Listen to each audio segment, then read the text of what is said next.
आज हम एक बेहद सुंदर कहानी का मंचन करेंगे। इस कहानी का नाम है शेर और नन्ही लाल चिड़िया। इस कहानी को एलिसा केल्विन ने लिखा है। इसके लिए आप एक कार्डशीट का शेर बनाएं और उसमें एक लंबी सी सीख लगा दें और जहां पूंछ आती है वहां पर वेलक्रो चिपका दें। अब वेलक्रो का उद्देश्य यह है कि आप शेर को अलग अलग रंगों की पूंछ चिपका सकते हैं।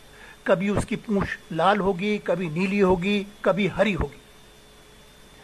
तो इसके लिए आप वेलक्रो जरूर लगाएं। अब एक छोटी सी लाल चिड़िया भी बनाएं कार्डशीट पे और उसमें भी एक लंबी सी आप एक सीख लगा दें। उसके बाद में आप 5-6 अलग अलग सीनरियां बनाएं जो कि कहानी का एक अंग है और एक बैकग्राउंड के रूप में आएंगी ये चित्र। उसके बाद में एक बड़ा सा डब्बा लें, एक खिड़की काटें, यही हमारा मंच है। और क्योंकि कहानी में की मुख्य चीजें एक पेड़ है और एक तरफ एक गुफा है, वो आप जरूर बनाएं। और इस डब्बे के दोनों ओर आप थोड़ी झिरियां बना लें जिससे कि हमारा शेर अंदर जा सके और चिड़िया बाहर आ सके। अब ये देखिए पहली सीन है। अब होता यह है कि एक छोटी सी चिड़िया होती है, नन्ही लाल चिड़िया। वो एक दिन शेर को देखती है और पूछती है, भाई शेर आपकी पूंछ हरी क्यों है, बिल्कुल जंगल जैसी हरी। चिड़िया ने कभी भी ऐसी हरी पूंछ नहीं देखी थी।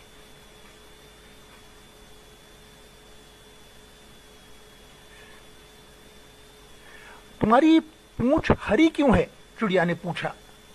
अब ये शेर को उस चिड़िया की भाषा समझ में नहीं आई, वो बस मुस्कुराया और उसके बाद में एक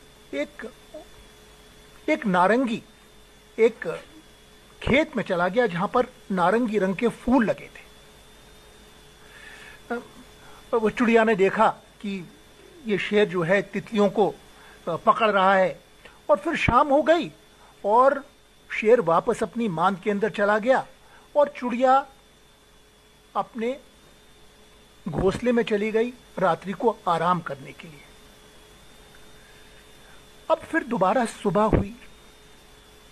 अब सुबह होने के बाद में शेर दोबारा अपनी मान में से बाहर निकला, पर उसकी पूंछ हरी नहीं थी, उसकी पूंछ एकदम नारंगी थी, उन फूलों जैसी, एक ढलते सूरज जैसी। अब चिड़िया चिल्लाई, शेर शेर। उसने पूछा, तुम्हारी पूंछ आज नारंगी क्यों है? पर शेर को तो चिड़िया की भाषा समझ में नहीं आई, वो बस मुस्कुराया। और उसके बाद में एक पहाड़ी के ऊपर चढ़ा और उसके बाद में ऊंचे पर्वत के ऊपर गया जहां पर एक बिल्कुल नीली झील थी। और जब दिन का अस्त हुआ और ऊपर नीला आसमान था, दिन खत्म होने के बाद में शेर दोबारा अपनी मान में चला गया और चिड़िया भी अपने घोंसले में सुस्ताने के लिए चली गई। अब किसी तरह रात बीती और जब सुबह हुई तो शेर अपनी मान में से जब बाहर निकला तो उसकी पूंछ अब नारंगी नहीं पर नीली थी। चिड़िया चिल्लाई, शेर शेर तुम्हारी पूंछ नीली क्यों है? वो नारंगी से नीले में कैसे बदल गई? क्या तुम जादूगर हो? पर शेर बस मुस्कुराया चिड़िया के ऊपर और उसके बाद में वो लाल बेर खाने के लिए झाड़ियों में चला गया। अब बेर खाते खाते एक कांटा उसके पैर में चुभ गया और वो जोर से चिल्लाने लगा। और चिड़िया आई, उसने अपनी चोंच से उस कांटे को निकाल दिया और उससे शेर को थोड़ी राहत मिली। और फिर रात हो गई, दिन ढल गया और शेर अपनी मांद के अंदर चला गया, चिड़िया भी सुस्ताने चली गई। उस रात एक भयानक तूफान आया, काली बदली छाई और धुआंधार बारिश होने लगी, बिजली कड़कने लगी। और इस बारिश के अंदर, इस तबाही के अंदर चिड़िया का घोंसला जो है वो बह गया। और जब शेर ने बाहर के तूफान की आवाज सुनी तो वो झट से उसने चिड़िया को उठाया और चिड़िया को लेकर के अपनी मान में ले गया।